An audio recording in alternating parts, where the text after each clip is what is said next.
professor licenciado em Física Alberto Francisco do Carmo, abordando um caso que pesquisou bem de perto, o do sumiço e reaparecimento de um soldado da Polícia Militar do Estado de Minas Gerais no final da década de 1960. O militar, que alega ter sido sequestrado por criaturas alienígenas, é pessoa de natureza humilde e estava pescando quando teria ocorrido o incidente. Alberto, explica para nós um dos casos que você pesquisou bem de perto, que é o caso do soldado José Antônio, desaparecido de Minas e encontrado no Espírito Santo. Né? Era ordenança de um major chamado Célio, da Polícia Militar em Belo Horizonte. Uma pessoa bastante humilde, pouco letrado, certo? Mas uma grande figura, ser humano de primeira.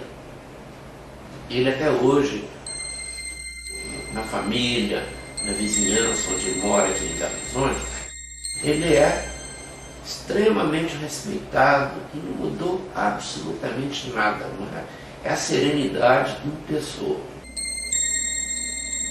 O soldado contou detalhes da experiência inusitada ocorrida enquanto ele pescava no terreno de um conhecido durante um período de folga do trabalho. José Antônio estava de folga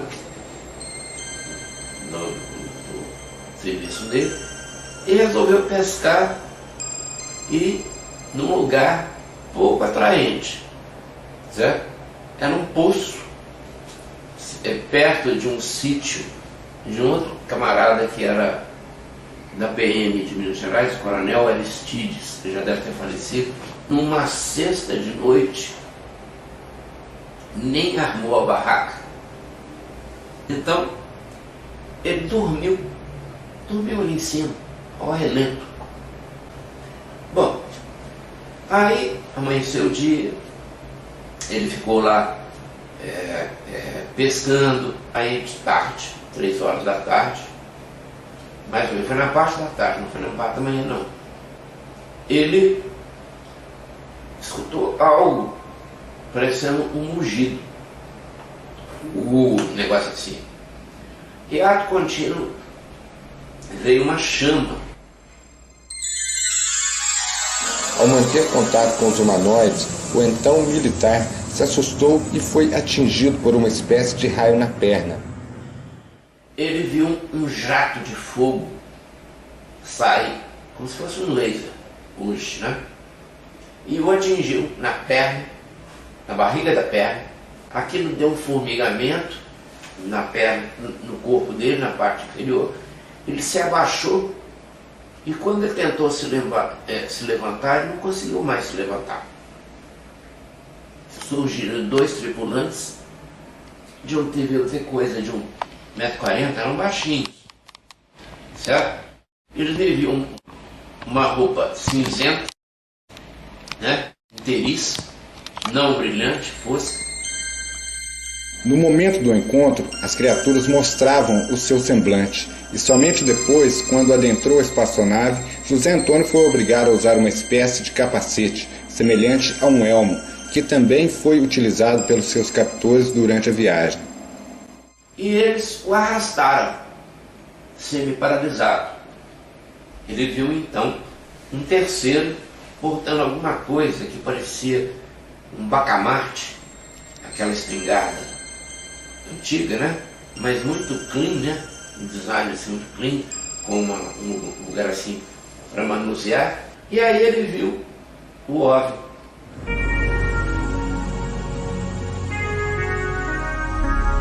Ao avistar o veículo aéreo que se encontrava pousado, José Antônio o descreve como tendo um formato semelhante ao de um cogumelo. E ali havia uma porta.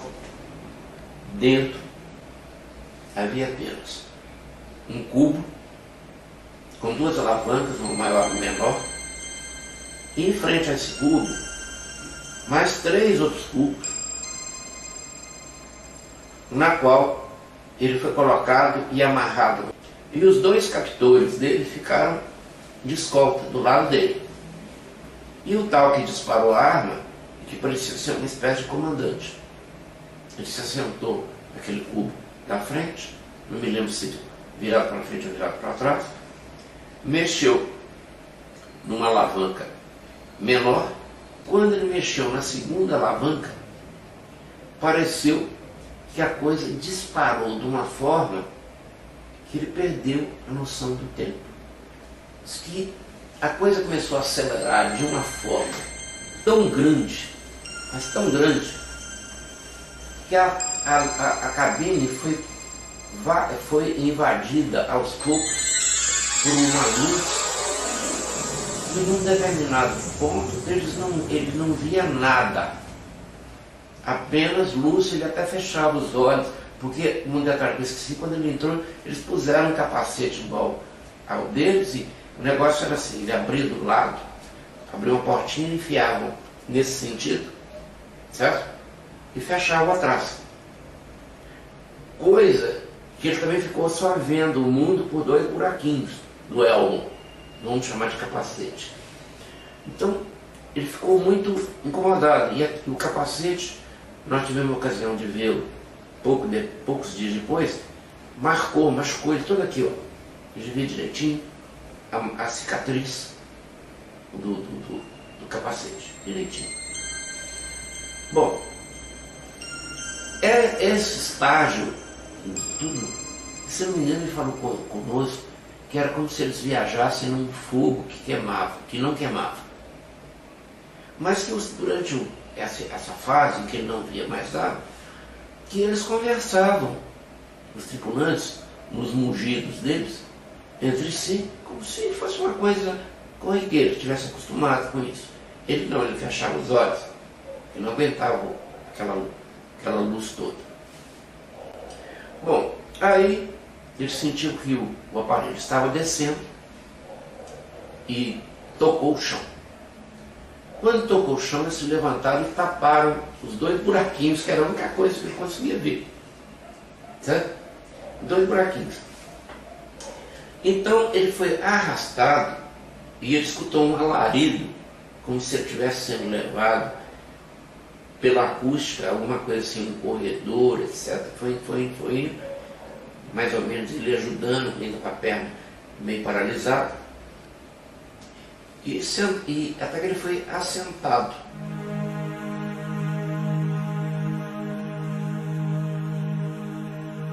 Em um ambiente completamente desconhecido e sem saber para onde estava indo a bordo daquela máquina, o soldado não imaginava qual seria a intenção de seus sequestradores.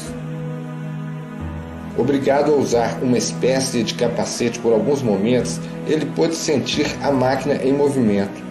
Sob uma iluminação estranha, ele jamais imaginaria o que poderia lhe suceder durante aquela aterradora experiência.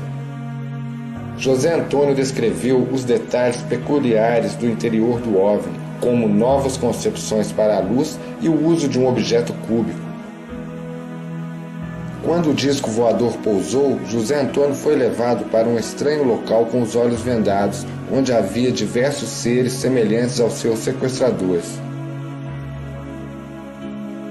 Posteriormente, ele confidenciou ao pesquisador que não acreditava sair vivo daquela experiência.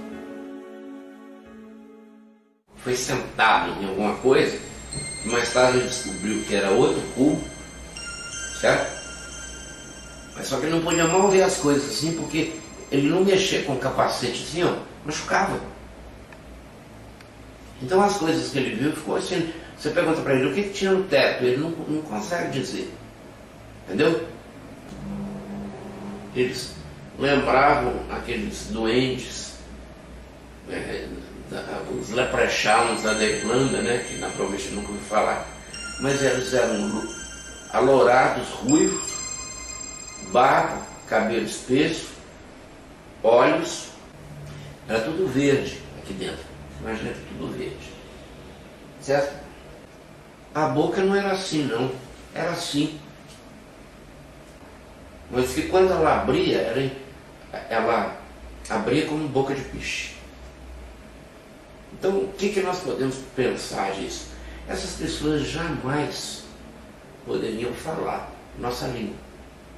O que me estranha é o seguinte, que lá pelas tantas, um cara lá que parecia ser o líder deles, reparou que o Zé estava muito abatido e mandou trazer para ele, tá? Aqui está uma caixa, né? Aí eles trouxeram algo que seria um copo deles e colocaram assim com esse bico assim para baixo, ó, uma cunha, né, para baixo, e fizeram ele beber um líquido esverdeado, amargoso, dizem que horrível, mas que depois que ele bebeu ele se sentiu melhor.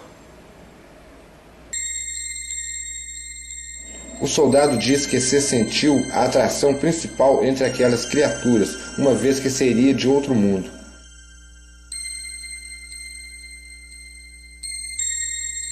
Ele também descreve um mural mostrado com figuras bem familiares na terra.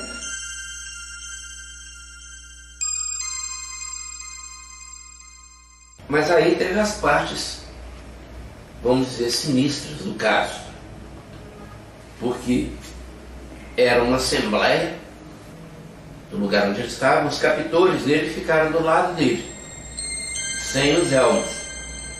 Então ele viu aquela turma toda de boca, todos com... Ele disse que pareciam todos muito iguais. Certamente não eram, se ele ficasse mais tempo ali, ele notaria a diferença. A única coisa que ele notou que parece que esse tal de líder, ele fez uma espécie de uma conferência cujo tema devia ser a Terra, onde ele, um terrestre vivo, era a atração principal.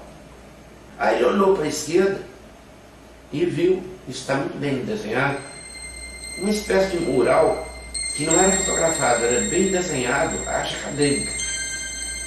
Ali você tinha espécies de animais, tinha macaco, algo parecendo onça, o tigre, o leopardo, elefante. Tinha muita coisa da África.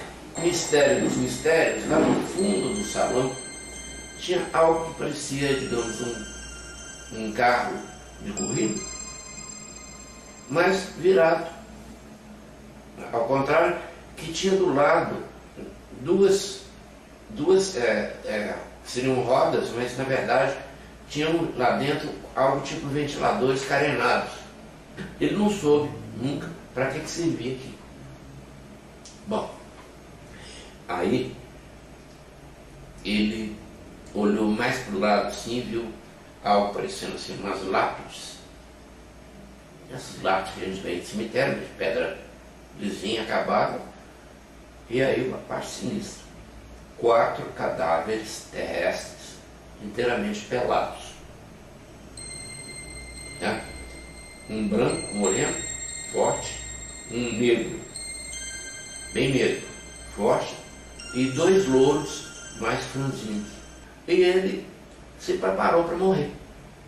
Porque José, por um lado religioso, ele é muito católico, e rezava texto.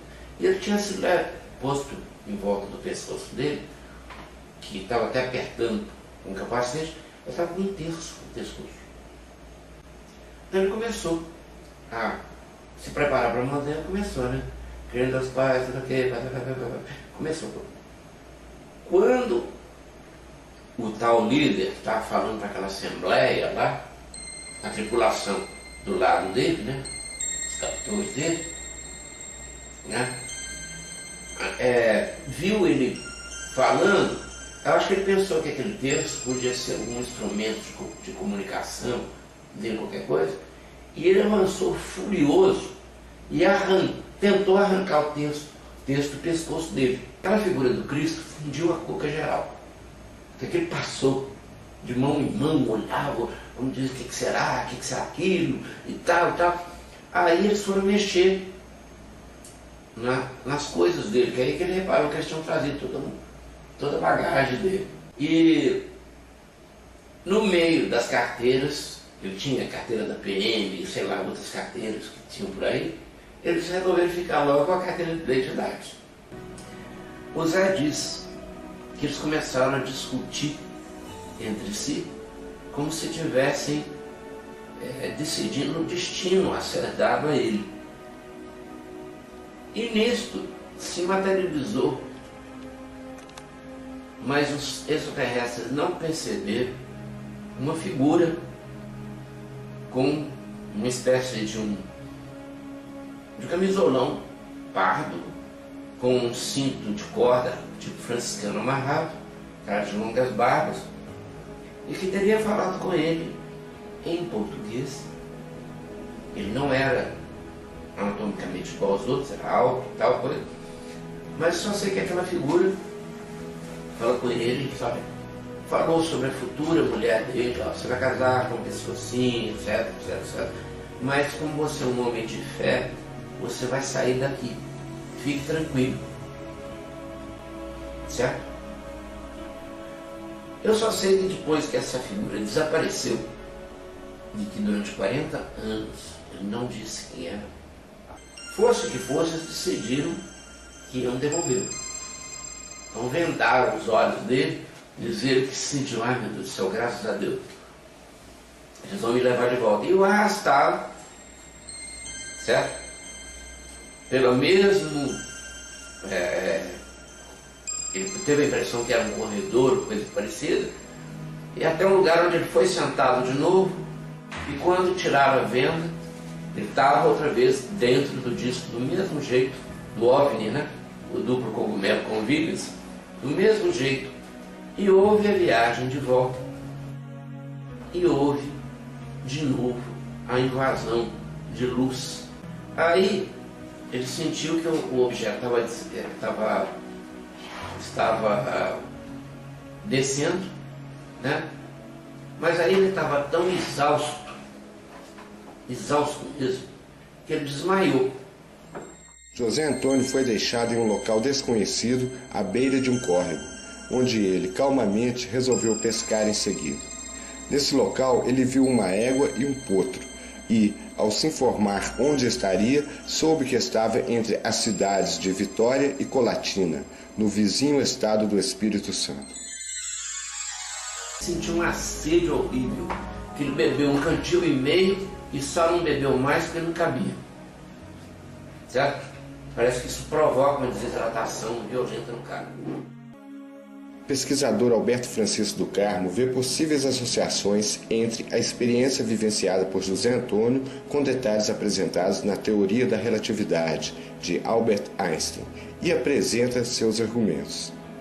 No entanto, para ele, falta ainda uma explicação para a não dilatação da massa durante a viagem, já que teria havido dilatação do tempo. Essa dilatação do tempo é explicada pelo fato de o soldado alegar ter passado apenas algumas horas com as tais criaturas, enquanto correram 5 dias na Terra.